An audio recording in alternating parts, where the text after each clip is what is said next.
ends. Here's what I'm going to do. So all these cards from 1979, and I already did one on card number 20 talking about the world of tomorrow and all this. So all these cards really do The Awakening, the movie version of Buck Rogers, the pilot, if you will, in order. And that's it. All these 88 cards are just about The Awakening, the Buck Rogers movie. So I'm going to attempt to, not with every card, but do a walkthrough of this movie by just using these cards. Not the movie itself, but the cards can get me to springboard off more Buck Rogers than I care to want to explore. So this is the poster. This is an awesome poster. I have this poster. I don't know why, but there it is. I mean, the style now it's difficult to pull off shiny, silky, white whole outfit with just belts. So, I mean, you have to be pretty fit and exercise a lot to pull this off. And that's something throughout the series that you know is worth noticing. Sure, there'll be time to talk about the costumes and the outfits and Buck Rogers and how that really reflects what's going on in 1979 and 1980 when it comes to you know, some of the stuff that I was not paying attention to, being like a 4 to 6 year old at the time. It's tough to miss now that I'm in my late 40s now, but nevertheless, you got to work out to make this outfit work. All right, so anyway, it's a great poster, good poster. All right, there's Twiggy. More on Twiggy, I'm sure. Not a lot of Twiggy cards. I've only noticed one. So let's flip it over and see what happens. So this is just a standard checklist for the cards. And, puzzle pieces appear on backs of... Oh, well, I don't have the stickers. I just got the cards. So I'm fairly certain I have the 88 cards.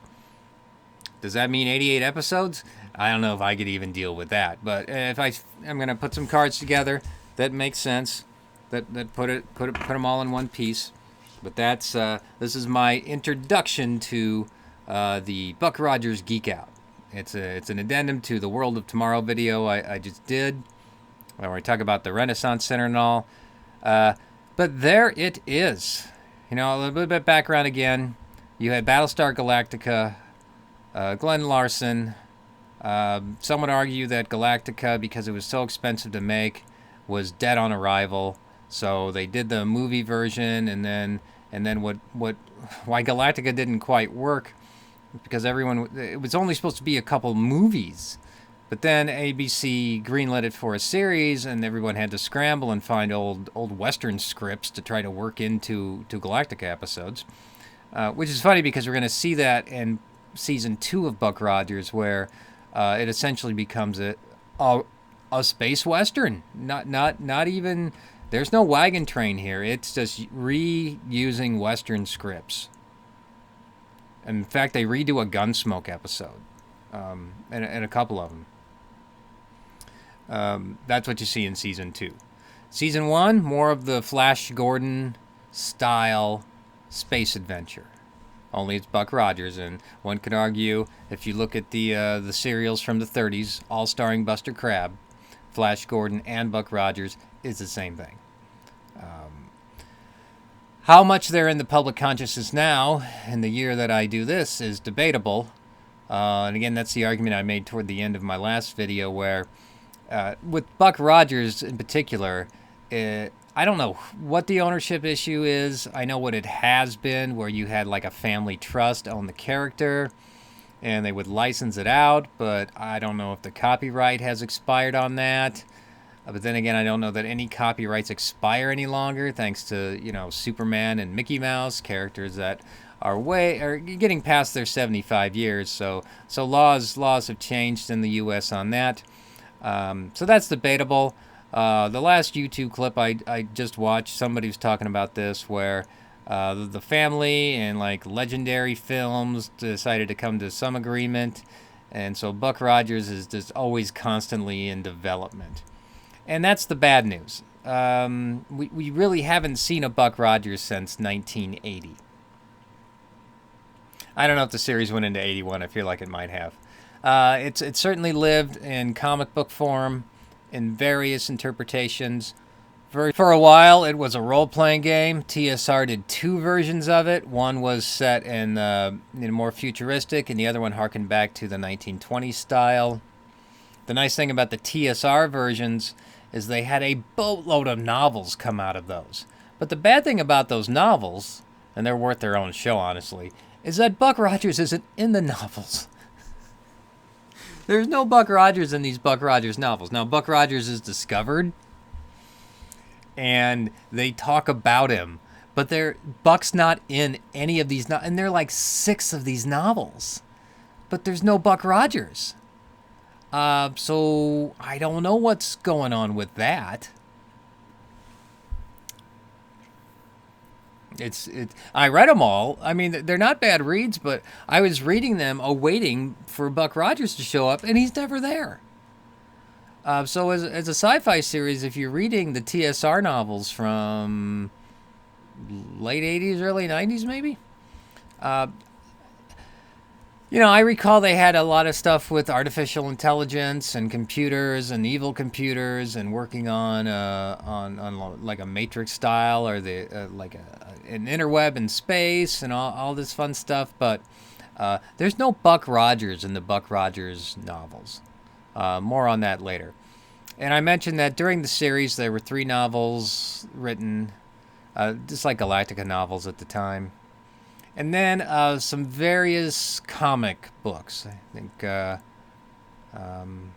crop up here and there over the years. And that's it. We don't get a lot of Buck Rogers.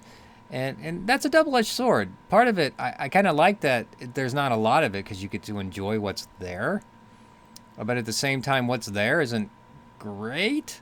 So you just fall back on, well, here's this basic concept. Man out of time. How does he deal with the future? How does the future deal with him? And hilarity ensues, right? So that's the love of Buck Rogers. There's Twiggy. Again, more on Twiggy later. But that, it's been like a decade since I really sat down with all those Buck Rogers novels and just wanted to immerse myself into this world. And, it has difficult beginnings. You read Armageddon 2049. Hopefully I got the name right. It and the comic serial strips from the 20s that become the basis of the movie serials with Buster Crabbe. As far as ethnic portrayals, it's difficult to get through. In fact, newer versions of 2049 have a disclaimer about when this was written. You have to deal with the so-called yellow peril. The villains become Asian in appearance, even though they're supposed to be alien. You still see that, you can see that here with the helmets. I can't go too far in. The resolution on the card isn't great, and we'll talk about that later. Killer Kane and all that. So, maybe the nice thing about you don't want to pull too much from all the Buck Rogers because we need to acknowledge that some of its origins are steep deep into some troublesome areas of our history and how we portray others that don't look so shiny and white, just like these uniforms here. So Buck Rogers is imperfect in its origins and its execution. That doesn't mean if I'm 5 years old I'm not going to enjoy this. So that is the balance here. So there's its own historiography on Buck Rogers. I babbled. I can't believe anybody would find this totally interesting. We'll get to the geek out stuff soon when we start with scene 1, which will be the next thing I do whenever I feel I should do it.